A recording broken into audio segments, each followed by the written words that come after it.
Hello everyone. उम्मीद है आप सब ठीक होंगे और अपनी तैयारी में मसरूफ़ होंगे और ये जो क्लास है आप लोगों को फ़ायदा दे रही होगी और आप इसको सीरियसली इससे कुछ ना कुछ सीख रहे होंगे। आज 10 अप्रैल की क्लास है। देखते हैं कि आज के डॉन में कौन सा इम्पोर्टेंट एडिटोरियल आया है और उसकी कौन सी इम्पोर्टेंट वोकेबलरी है और आखिर में हम उसकी रीडिंग भी करेंगे और उसको अंडरस्टैंड भी करेंगे। तो इब्तिदा करते हैं हम आज के लेक्चर की अपने पहले वर्ड के साथ। हमारे पास जो पहला वर्ड है वो है कू। इसमें पी जो है साइलेंट है। कू जो है उसका माना है the fact of achieving something that was difficult to do. एक ऐसी चीज आप हासिल करें जिसको हासिल करना मुश्किल हो। इसकी उर्दू में माना है चौंका देने वाली कामयाबी। चौंका देने वाली कामयाबी कौन सी होती है कि जब नॉर्मली ये फील हो रहा हो कि यार ये नहीं हो सकता, देन कोई बंदा उस चीज को अचीव कर ले, उसको कहते हैं चौंका देने वाली कामयाबी। जैसे कि आप एग्जाम्स की तैयारी कर रहे हैं, आपके बहुत से दोस्त, बहुत सारे रिलेटिव्स में भी, इफ आई एम रॉन्ग, वो परसू कर रहे होंगे कि यार ये तो नहीं कर सकेगा, ये तो पास नहीं कर लेगा। लेकिन अगर आप अपनी मेहनत, लगन और दिलचस्पी के साथ काम करते रहें और आप उस जॉब में या उस जॉब को हासिल कर दें, तो वो जो इस तरह समझ रहे हैं कि ये नहीं कर सकेगा, उनके लिए एक चौंका देने वाली कामयाबी होगी। It could be a coup for them, कि आपने एक ऐसी चीज अचीव की जिसको अचीव करना मुश्किल था। Getting this contract has been quite a coup for us. ये कॉन्ट्रैक्ट लेना हमारे लिए एक बहुत ही मुश्किल काम था। यह हमारे लिए बहुत ही चौंका देने वाली कामयाबी थी जिसको हमने हासिल कर लिया है। रोप इन।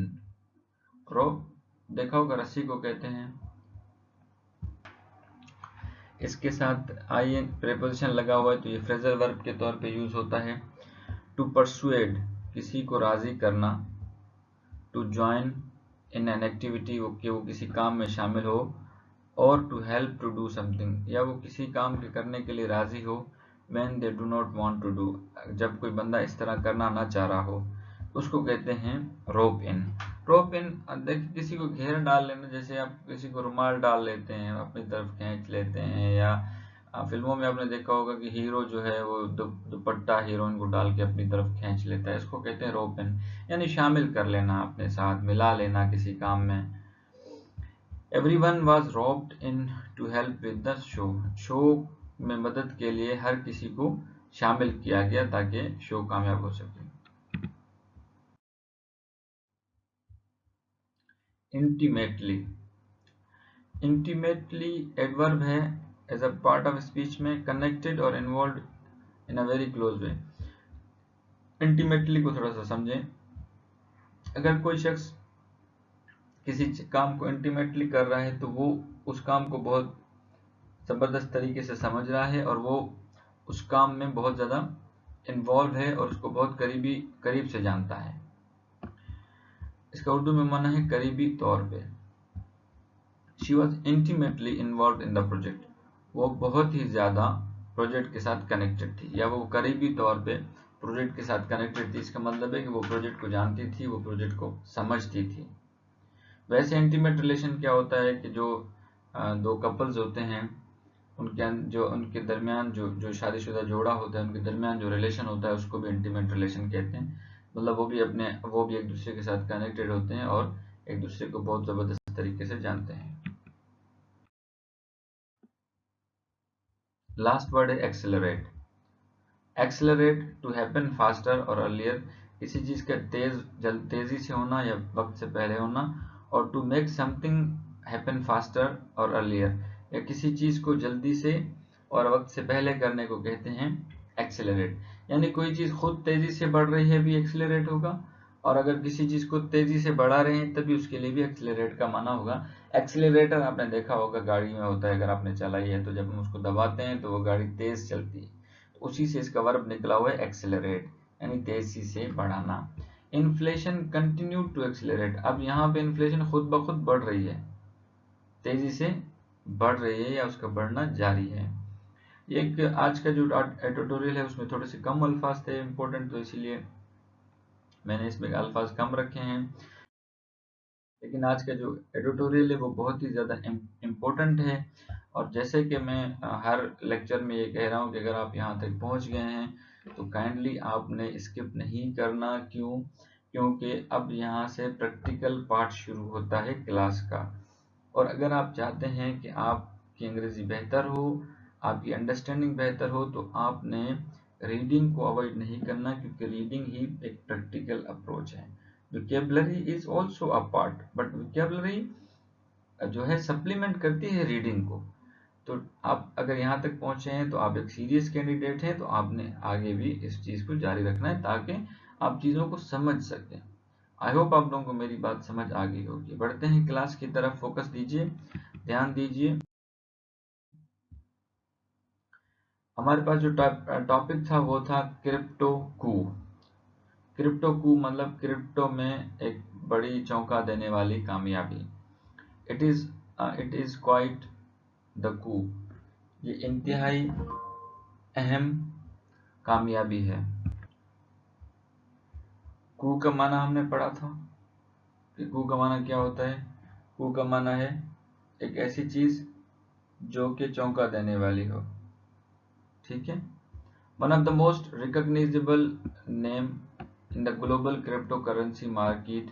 दुनिया में बहुत ही मशहूर नाम क्रिप्टो करेंसी की मार्केट में हैज़ बीन रोप्ड इन, शामिल किया गया है by the finance ministry to serve strategic advisor to the Pakistan Crypto Council, established to oversee and promote wider adoption of blockchain technology digital assets within the country। Writer कह रहा है कि जो बहुत ही बड़ा मशहूर नाम है दुनिया की क्रिप्टो करेंसी मार्केट का, उसको फाइनेंस मिनिस्ट्री ने एज अ स्ट्रेटेजिक एडवाइज़र के तौर पर रखा है पाकिस्तान क्रिप्टो काउंसिल का, जो कि बनाई गई है ताकि ब्लॉकचेन टेक्नोलॉजी को, डिजिटल एसेट्स को मुल्क के अंदर अडॉप्ट किया जाए बड़े पैमाने पे। चेंगपेंग ज़ाओ और CZ is commonly known is not only one of the richest person in the world. Thanks to early investment in cryptocurrency, he is also the co-founder of popular trading platform Binance, the largest cryptocurrency trading exchange by volume in the world today। Changpeng Zhao, जिसको CZ के नाम से माना जाता है, जो कि ना सिर्फ दुनिया के अमीर तरीन शख्स हैं, लेकिन शुक्रिया हो कि उसने क्रिप्टो करेंसी में पहले इन्वेस्टमेंट कर ली, और वो मशहूर को फाउंडर है जो ट्रेडिंग प्लेटफॉर्म है बाइनेंस का। The largest crypto currency trading exchange by volume in the world today, जो कि क्रिप्टो करेंसी की दुनिया में बहुत बड़ा, मतलब एतबार वॉल्यूम के एतबार से बहुत बड़ा ट्रेडिंग एक्सचेंज प्लेटफॉर्म है दुनिया में। Mister Zhao is also intimately हमने पढ़ा था कि जो करीबी तौर पे, जो कि कनेक्टेड और इन्वॉल्व हो बहुत ही वेरी क्लोज वे में, बहुत ही करीबी तौर पे वाकिफ हैं जो लीगल इश्यूज हैं क्रिप्टो ट्रेड के हवाले से, thanks to his experience as a former CEO to Binance. और उसका जो बाइनेंस का जो फॉर्मर CEO के तौर पे तजुर्बा है वो भी बड़े काम का है। दैट मेक्स हिम, ये जो तजुर्बा उसको बनाता है, वैल्यूएबल अलाय, एक बहुत ही कारआमद दोस्त for policy makers in Pakistan. Pakistan के जो पॉलिसी मेकर्स हैं उनके लिए एक बहुत ही अच्छा दोस्त साबित होगा, जो कि गियर अप कर रहे हैं, जो कि तेज कर रहे हैं, go big on crypto and related technologies, crypto और दूसरी टेक्नोलॉजीज में जो आगे जाना चाह रहे हैं। विद जाओ ऑन बोर्ड, जाओ जो मिस्टर याओ है उनको जो ऑन बोर्ड किया गया है, वी आर एक्सेलरेटिंग, एक्सेलरेट माना तेज करना किसी की चीज को, we are accelerating our vision to make Pakistan a regional powerhouse for Web3, digital finance and blockchain-driven growth, the finance minister said। Finance minister साहब ने ये कहा कि जाओ साहब को जो हमने ऑन बोर्ड किया, यानी उनको जो हमने स्ट्रेटेजिक एडवाइजर लगाया है, इससे हम लोग चाह रहे हैं, हमारा मकसद ये है कि हम एक्सेलरेट करें पाकिस्तान को रीजनल पावर हाउस किन किन चीज़ों में, Web3 में, डिजिटल फाइनेंस में और ब्लॉकचेन के हवाले से जो ग्रोथ है उसमें हम पाकिस्तान को आगे ले जा सकें। It is no doubt that Mr. Zhao onboarding will invite the right kind of interest from around the world.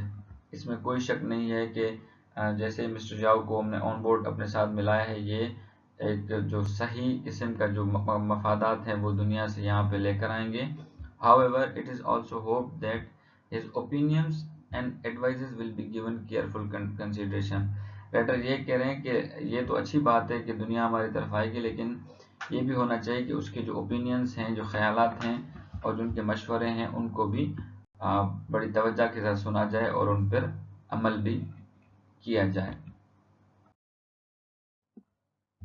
After all, regulators worldwide have been quite suspicious of the crypto trade and for many good reasons.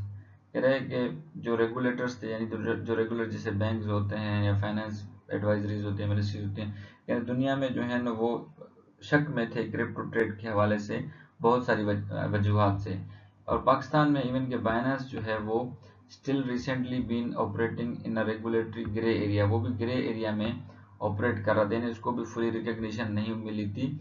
with the state bank discouraging citizens from engaging in crypto trading and refusing to provide assistance in case they encountered fraudulent activity.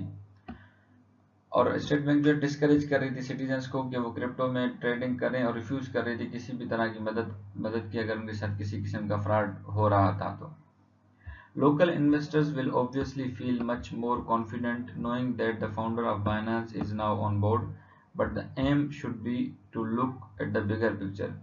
कह रहा है कि जो local investors हैं उनको बड़ी खुशी होगी कि बाइनेंस के जो सीईओ है वो हमारे साथ है, लेकिन हमारा मकसद जो है एक बड़ी तस्वीर की तरफ होना चाहिए. Pakistan can emerge as a hub for future growth and innovation. Pakistan मुस्तकबिल में तरक्की और इनोवेशन का हब साबित हो सकता है इन टेक्नोलॉजीज में, if it plays a cards rightly, अगर वो अपने कार्ड सही तरीके से खेले.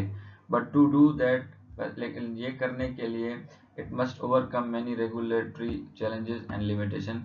पाकिस्तान को जो रेगुलेटरी चैलेंजेस हैं या जो उसकी लिमिटेशंस हैं रेगुलेटरी यानी कवानीन में जो उसकी लिमिटेशंस हैं, उसको पहले ओवरकम करना पड़ेगा, उसको ख़त्म करना पड़ेगा. तब तक के लिए इतना ही. अपना और अपने चैनल का ख्याल रखें. अल्लाह हाफिज़.